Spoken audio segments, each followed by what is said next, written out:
කොළඹ පුරපතිනිය වුණොත් මුල් දින 100 තුල කරන වැඩ තුනක් මොකද්ද? වැඩ තුනක්. අනිවාර්යෙන් මං හිතන්නේ අපිට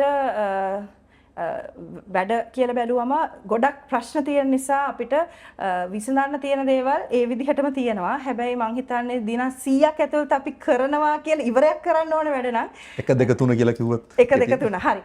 එතකොට මම හිතන්නේ එක්තරා විදිහකට අපිට නිවාස ප්‍රශ්න වලට මැදිහත් වෙන්න සිද්ධ වෙනවා මොකක් හරි මට්ටමකින්. මොකද නිවාස කියන්නේ නගරේ තියෙන ලොකු ප්‍රශ්නයක්. ඒකට මැදිහත් වීමක් කරන්න ඒකේ පටන් ගන්න හරි එතන ගන්න ඕනේ කියන එක. ඊට අමතරව යටිතල පහසුකම් ප්‍රශ්න තියෙනවා. යටිතල පහසුකම් කියන්නේ පාරවල් ඊට අමතරව ඒ කියන්නේ නගර සභාවත් එක්ක සමගාමීව යන අනිත් ආයතනත් එක්කත් අපිට ඉස්සරහට යන්න වෙනවා. තෙවනුව මම හිතන්නේ නගර සභාව ඇතුළත අපිට තියෙනවා විවිධ ස්ථානවල තියෙන විශේෂිත වූ ගැටලු. දැනටමත් මම හිතන්නේ නගර සභාවෙන් ඒව සමහරක් විසඳගෙන යනවා. හැබැයි සමහර දේවල් වලට අපිටත් මැදිහත් වීමක් එක්ක ඒවට තිරසාර විසඳුම් ගේන්න වෙනවා. ඉතින් මම හිතන්නේ ඒ වගේ මැදිහත් වීමක් තමයි අපිට කරන්න සිද්ධ වෙන්නේ කියලා. ඒ කියන්නේ ඔබ හඳුනගෙන තියෙන කොළඹ ප්‍රධාන ප්‍රශ්න තුනක් කියන්නේ කිව්වොත් මොනවාද ඒ ප්‍රශ්න තුන? ප්‍රශ්න තුන මම කලින් කිව්වා වගේ නිවාස ප්‍රශ්න.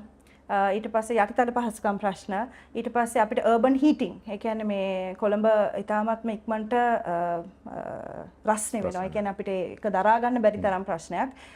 ඉතින් මම හිතන්නේ ඒ ප්‍රශ්නටත් යම් කිසි විසඳුමක්. හැබැයි ඒකට දවස් 100කින් අපිට විසඳුමක් දැන් ඕකනේ ප්‍රශ්නේ. කොයි වෙලාවෙත් අපෙන් අහන්නේ දවස් 100කින් අපිට කරන්න පුළුවන් මොකද්ද කියලා. මම හිතන්නේ කොළඹ නගරේ තියෙන ගොඩක් ප්‍රශ්න වලට අපිට දවස් 100කින් විසඳුම් හොයන්න බැරි තත්වයක් තියෙනවා.